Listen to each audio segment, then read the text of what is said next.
मित्रांनो, नियती, डेस्टिनी, तुमचा विश्वास आहे त्याच्यावर? माझा आहे बाबा. मी मानतो की माणसाच्या हातामध्ये त्याची नियत असते, पण सर्वतोपरी असते ती नियती असते बाबा. हे अजितदादांच्या त्या अपघाताच्या संदर्भामध्ये तर नियती काय आहे, काय करते, काय नाही करत, कसं करते, केव्हा करते, किती अनप्रेडिक्टेबल असते. You can't predict. तुम्ही नाही तिचं काय ती पुढल्या क्षणाला करेल नाही सांगू शकत. मी तर माझ्या गेल्या पत्रकारिते म्हणजे वैयक्तिक जीवनात पण आहे नियतीचा खेळ मी पाहिलेला आहे, फार जबरदस्त पाहिलाय. मी माझं आत्मचरित्राचं काही चालले जुळवाजुळव त्याच्यामध्ये मी नियतीचा खेळ नावाचं एक प्रकरणच आहे की माझ्या आणि इतरांच्या जीवनात नियती काय. पण आज माझ्या डोक्यामध्ये विषय जो आहे ना तो थोडा वेगळा असा करता आहे की सकाळी माझे एक मित्र आहेत, ते फडणवीसांच्या आहेत, जवळ आहेत. तर त्यांच्याशी एक सकाळी माझा जो नित्य परिपाठ असतो की 8-10 लोकांना फोन करायचे सकाळी, साधारणतः 8 ते 10 या वेळामध्ये शूटिंग सुरू होण्यापर्यंत त्यांच्याशी बोलून घ्यायचं, पेपर एकीकडे पाहायचे, बोलायचं, ते काही ना काही आपल्याला मुद्दे मिळतात. तर आज अचानक मला ते फडणवीसांचे मित्र असं म्हणाले, ते म्हणाले, अनिलजी, नियती परिस्थिती कशी बदलते बघा, की आधी आपण जे व्हिज्युअलाइज केलेलं असतं, म्हणजे एक ज्याचं आपण काही संकल्पना मनामध्ये आलेली असते, आपल्या कल्पना आलेली असते, एक दृश्यमानता आलेली असते किंवा एक सिनेरिओ आपण व्हिज्युअलाइज केलेला असतो, त्यापेक्षा वेगळंच घडतं नाही. आणि असं सगळं काही स्थिर आहे, सगळं काही व्यवस्थित आहे, सगळं काही चांगलं आहे. आता काही असं अडचण नाही, समस्या नाही, प्रश्न नाही, आव्हान नाही, असल्याचं आवाहन आहे. आव्हान मधला फरक कळतो तेवढी मराठी. तर पण अचानक असं काहीतरी घडतं की हे सगळं असं पत्त्याचा बंगला कोसळावं तसं एका क्षणात कोसळतं. ते म्हणाले की काही गोष्टी अशा असतात की ज्या बीजरूपाने, हे मी माझ्या फडणवीसांचे जे मित्र आहेत, माझे मित्र आहेत, त्यांनी जे मला आज सकाळी सांगितलं, विचारायला प्रवृत्त केलं, आणि जे तुमच्याशी आता मी असं लाऊड थिंकिंग म्हणतात ना, की आपल्याशी बोलतो पण त्याच वेळेला इतरांचाही त्याच्यामध्ये समावेश करून देतो आपण, तसं हे लाऊड थिंकिंग आहे की पाहता पाहता गेल्या काही दिवसामध्ये देवेंद्र फडणवीस जे हो मनाने खंबीर आहेत का, आहेत, पण परिस्थितीने राजकीय दृष्ट्या फडणवीसांचा विचार करताना राजकीय दृष्ट्या करणं आवश्यक असतं की ते मनाने खंबीर असले तरी राजकीय दृष्ट्या स्थिर वाटत होते. आणि अशी फार मोठी संकटांची मालिका आली का नाही त्यांच्यावर, तर आली असं म्हणायला पाहिजे. संकट आली का, आली. मग कधी ती मनोज जरांगेच्या रूपाने आले, हो की नाही, कधी ब्राह्मणेतर वादाच्या रूपाने आली, कधी निवडणुकांच्या रूपाने आली, कधी लोकसभेच्या निवडणुकीतल्या किंचितशा पराभवाच्या रूपाने आली, कधी जातीय समीकरणांच्या संदर्भात आली, पक्षांतर्गत विरोधांच्या संदर्भात आली, पक्षांतर्गत कट कारस्थानं षडयंत्र देखील त्यांना बघावी लागली, कधी दिल्लीमधल्या राजी नाराजीची रोलर कोस्टर, त्याचा पण अनुभव त्यांनी घेतला. असं म्हटलं तर निरामय म्हटलं तर सरळ म्हटलं तर ठीक आहे, ओके. असं असताना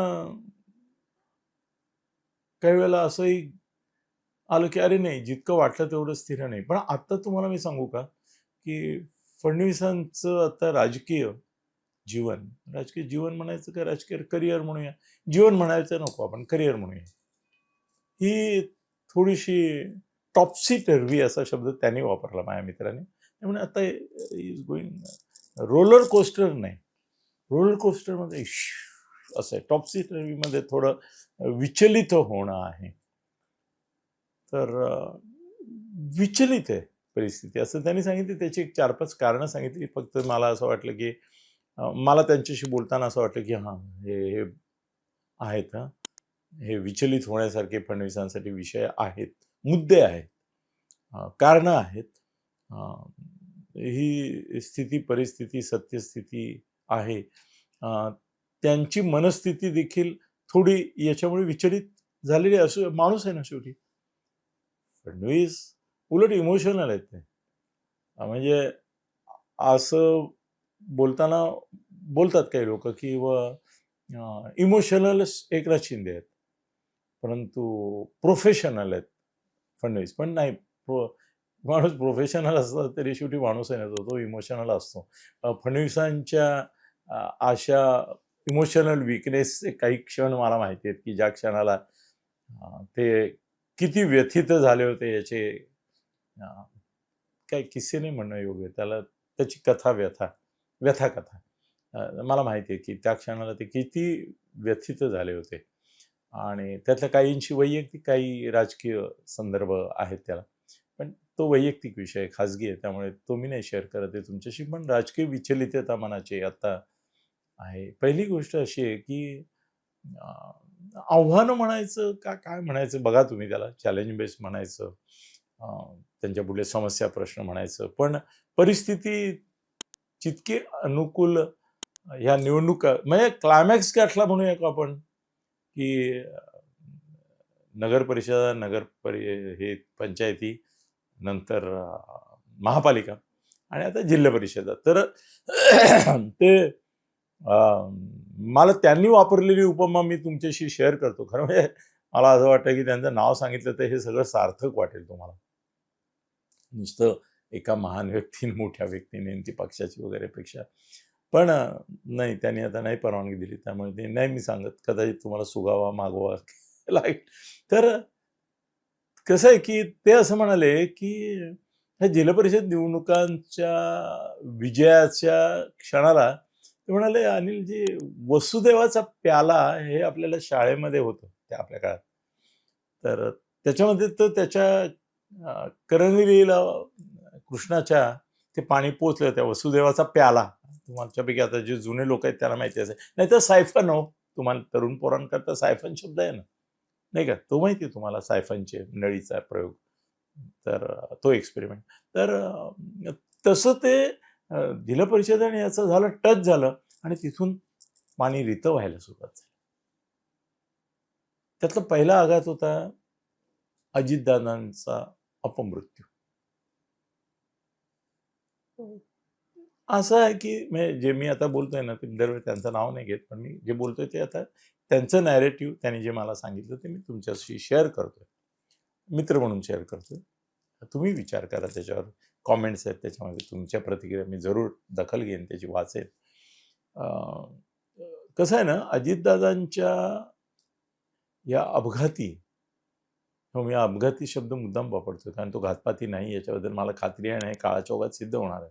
पण तो जो अपघाती मृत्यू झाला ना, त्याच्यामुळे डाव केवळ राष्ट्रवादी अजितदादा गटाचा विस्कटला, उधळला गेला असं मी शब्द वापरत नाही, कारण तो उधळला गेला, तो शरद पवारांच्या राष्ट्रवादीचा उधळला गेला. शब्दामधला मराठीमध्ये शब्दांना फार बारीक छटा असतात, त्यामुळे विस्कटला अजितदादांच्या राष्ट्रवादीचा आणि उधळला गेला शरद पवारांच्या राष्ट्रवादीचा. तर अजितदादांच्या जाण्याचं राजकीय नुकसान खूप झालं फडणवीसांना. असं बोलणं थोडं ऑकवर्ड वाटतं, पण महाराष्ट्रामध्ये एक राजकीय बॅलन्स अजितदादांच्या असण्यामुळे शिंदे आणि फडणवीसांमध्ये होता. मला माहिती, तो गेला. आणि कसं आहे की अजितदादा हे एकनाथ शिंदेंना काउंटर करण्यासाठी फडणवीसांना उपयोगी पडत होते की नाही, तर होते.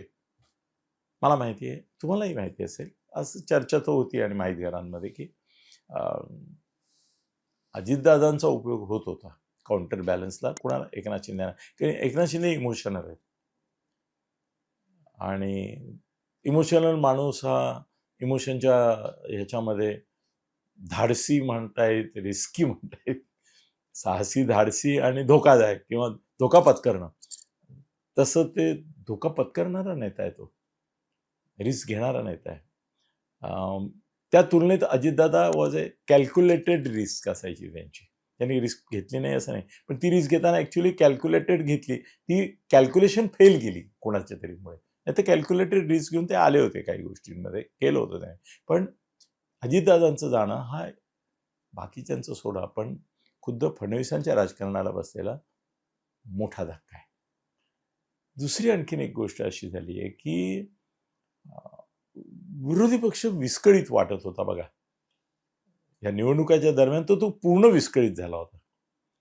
पण आता या गेल्या काही दिवसामध्ये पर्टिक्युलरली तो थोडा नाईलाजाने, हो नाईलाजाने शब्द कबूल आहे, पण थोडासा एकत्र येतोय, जमा होतोय. At the moment it's a crowd mob, असं एक होमोजिनियस एंटिटी किंवा युनिटी असं नाही आलेला, पण तो होतोय आणि होणार आहे. दुसरी एक गोष्ट अशी आहे की या निवडणुकीमध्ये उद्धव पूर्णपणे संपेल अशी एक अपेक्षा होती. पण मुंबईमध्ये उद्धव सर्व्हाइव्ह झाला असं मी म्हणेन. रिवाईव्ह झाला का? नाही झाला, पण सर्व्हाइव्ह झाला का? झाला. आणि राज हे एक फडणवीसांच्या हातामधलं एक अस्त्र नको म्हणूया, कारण अस्त्र फारच प्रभावी असतं. शस्त्र म्हणू का? शस्त्र पण नाही म्हणणार, कारण ते पण काही प्रभावी असतं. एक शास्त्र होतं, एक सायंटिफिक एक्सपेरिमेंट होता त्यांचा, पॉलिटिकल एक्सपेरिमेंट होता राजच्या संदर्भामध्ये. कोणाचा? फडणवीसांचा. तो जाणीवपूर्वक त्यांनी केलेला होता, एका विशिष्ट पद्धतीने तो असा बरोबर हे केला होता. पण राज चं अपयश हे फडणवीसांनाही त्रासदायक झालं बघा. विचार करू आपण त्याच्यावर नंतर केव्हा. पण राजचं अपयश हे फडणवीसांना अपायकारक ठरलं. तो एक मुद्दा झाला. दुसरी एक गोष्ट अशी झाली की महाराष्ट्रामध्ये पोलिसांचा धाक काही कुठे राहिलाच नाही. ही जी भावना होती ती दर दिवशी दृढ करणाऱ्या घटना घडत आहेत. दर दिवशी लक्षात येत आहे लोकांच्या की आता पोलीस हे सदरक्षण आहे वगैरे काही नाही, कोणाचं ते स्वतःचं रक्षण नाही करू शकत आहे. इतकी वाईट स्थिती आहे. त्यामुळे हे फार धोकादायक असतं. आणि कसं आहे ना, गृह खातं त्यांच्याकडे आहे, फडणवीसांकडे. म्हणजे मुख्य एक चांगलं विधान मध्ये मला एका मित्राने केलं, मला ते तुमच्याशी शेअर करायला आवडेल. तो म्हणाला, मुख्यमंत्री म्हणून यशस्वी असलेले फडणवीस गृहमंत्री म्हणून पूर्णपणे अयशस्वी आहेत. एक गृहमंत्र्याकडून ज्या अपेक्षा आहेत त्या सगळीकडे ते फेल जात आहेत. नाही त्यांना महाराष्ट्रामधले कायदा सुव्यवस्था नाही सांभाळता येते. दुसरी एक आणखीन एक गोष्ट राजकीय दृष्ट्या फडणवीसांची चिंता वाढवणारी आहे असं मला वाटतं. ते म्हणजे केंद्रीय नेतृत्व इतके दिवस थोडंसं तटस्थ म्हणूया का, अलिप्त म्हणूया का, काही प्रमाणामध्ये म्हणूया आपण, होतं की ते इंडिफरंट होते थोडेसे. पण गेल्या काही दिवसामध्ये, आणि ते तुम्हाला आता पुढल्या या राज्यसभेच्या निवडणुकीत अगदी स्पष्ट होईल की फडणवीसांच्या विरोधातले काही जे लोक होते त्यांना कळ काढण्यासाठी बळ अमित शहाकडून मिळत आहे. म्हणजे मी हे तर पुष्कळ वेळापूर्वी सांगितलं होतं तुम्हाला की अमित शहानी दत्तक घेतलंय एकनाथ शिंदे, असं बोललो होतो मी. आणि मोदींचे मानसपुत्र काही आता फडणवीस नाही, ते पण बोललो. त्यामुळे मोदी शहा हा एक फार मोठा आधार होता त्यांचा. फडणवीस निराधार झाले असं मी म्हणणार नाही, परंतु अ, त्या आधारामधला जो एक बळ होतं किंवा एक जो आत्मविश्वास देणारी गोष्ट होती ना, ती कमी झाली. खच्ची नाही झाली, पण कमी झाली. आता फडणवीस मोदी शहांच्या भरोश्यावर की हां, आपण जे काय करतोय त्याला मोदी शहांचा पाठिंबा असेलच, असणारच, कारण आपण त्यांचे आहोत. आपण जे काय करतो ते त्यांच्याच साठी करतो, अशा तऱ्हेचं जे एक होतं. तर मला एक असं काय होतं, की एकदम मोठी दरी निर्माण होत नाही, पण भेगा पडतात. तर फडणवीसांच्या पुढल्या आव्हानामध्ये मला दरी नाही अजून मी म्हणत आहे, पण मोदी शहा आणि फडणवीसांमध्ये मला भेगा दिसतायत आणि त्या दर दिवशी अधिक तीव्रतेने जाणवत आहेत आणि ते कळतंय लोकांच्यापर्यंत, पण तो मेसेज जातोय.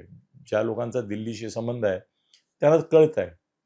पूर्वी कसं आहे, फडणवीस बोले महाराष्ट्र चाले किंवा महाराष्ट्र हाले डोले काय असं होतं ते. फडणवीस म्हणजे महाराष्ट्र, अशी एक लिजंड दंतकथा मिथ तयार होत होती की नाही? होत होती. मी स्वतः तुम्हाला सांगितलं होतं की फडणवीस म्हणजे भाजप. फडणवीस म्हणजे 100% भाजप काय? तर फडणवीस. 100% फडणवीस म्हणजे 100% भाजप. ती प्रतिशत जे होतं ते त्यातलं टक्केवारी कमी होताना दिसते मला. भाजपचे नेते त्यांना स्वत्वाची जाणीव होताना दिसते मला. अजूनही सत्व, तत्व, महत्व, प्रभुत्व हे माझे आवडते शब्द आहेत. ते मी फडणवीसांपासून काढून नाही घेतले, परंतु हळूहळू स्वत्व जागं होत आहे नेत्यांचं आणि ते थोडंसं स्वतःला एम्फसिस करायला लागलेत आणि त्याचा एक परिणाम असा होतोय की महाराष्ट्राच्या पातळीवर फडणवीसांना जे विविध पक्षांच्या व्यूहरचनेमध्ये किंवा संरचनेमध्ये किंवा पुनर्रचनेमध्ये जे करायचं आहे त्याच्यापेक्षा वेगळं स्थानिक पातळीवरचे नेते परस्पर ठरवून मोकळे होत आहेत आणि स्थानिक सुभेदार जे मोडीत काढले होते, ठेचून काढले होते, बाजूला टाकले होते, वाईट टाकले होते, बहिष्कृत केले होते, कट टू साईज केले होते, ते कट टू साईज केलेले स्थानिक सुभेदार फडणवीसांच्या विरोधात नाही अजून, पण फडणवीसांच्या व्यतिरिक्त डोकं काढतात. फडणवीसांसाठी डेंजर झोन मध्ये ते आहेत का आता? थोडं थांबा. आणखीन एक महिना 2 महिन्यामध्ये याविषयी मी निश्चित विधान करू शकेन की ते डेंजर झोनमध्ये आलेत का नाही आलेत. पण एक आवाहन त्यांनी करावं आणि लोकांनी ते त्याचं पालन करावं, अशा तऱ्हेचं जे एक नातं होतं ते विस्कळीत होताना मला दिसतंय. फडणवीसांच्या विरुद्ध ओपनली अजून कोणी बोलत नसलं तरी कुजबूज मोहिमा सुरू झाल्या. फडणवीसांच्या विषयी आदर आहे, प्रेम आहे, पण म्हणून ज्या गोष्टी घडत आहेत अनेकांची सद्सद्विवेक बुद्धी गंमत बघा की काल ते आपले उपराष्ट्रपती होते जाखड, ते एका समारंभात म्हणाले की मी काय आजारी वगैरे नव्हतो. म्हणजे त्यांनी स्वतः लिहिलेल्या राजीनाम्यामध्ये त्यांनी मी आजारपणाच्या कारणावरून हा राजीनामा देतो म्हणाले. ते काल एका सभेत म्हणाले की मी आजारी नव्हतोच. म्हणजे त्यांनी सरळच मोदींना चॅलेंज केलं किंवा खोटं ठरवलं की मला दबावानेच काढणं, हे दुःख व्यक्त केलं, व्यथा व्यक्त केली. अशा व्यथा व्यक्त मोदींच्या संदर्भात होत आहेत. तसे महाराष्ट्रात तुम्हाला पुढल्या काही दिवसामध्ये भारतीय जनता पक्ष अगदी संघ परिवारातून प्रगट होताना नुसतं नाही तर ठामपणे ठोसपणे पुढे येताना दिसणार आहेत. त्यांचा पत्रिकेप्रमाणे म्हणजे ज्योतिषी माझे मित्र जे सांगतात त्याच्यामध्ये फडणवीसांना प्रतिकूल काळ सुरू नाही आता, पण त्यांचा अनुकूल काळ हा संपलाय. आता हा नो मॅन्स लँड असते तसं एक पोकळी व्हॅक्यूम त्यांच्या भोवती हळूहळू तयार होतोय. हे कुठेतरी तुमच्याशी बोलावं असं मला मनापासून वाटलं आणि अर्थातच हे कुठून तरी योग्य माध्यमातून फडणवीसांपर्यंत यातले काही मुद्दे जे आहेत त्यांच्या लक्षात आणून देण्यासाठी ते पोचतील याची व्यवस्था मी करणारच आहे, केलीच आहे. पण एकूण फडणवीस सुखरूप आणि सुरक्षित होते तसे ते तेवढे आता राहील हा माझा निष्कर्ष विचार करा. धन्यवाद.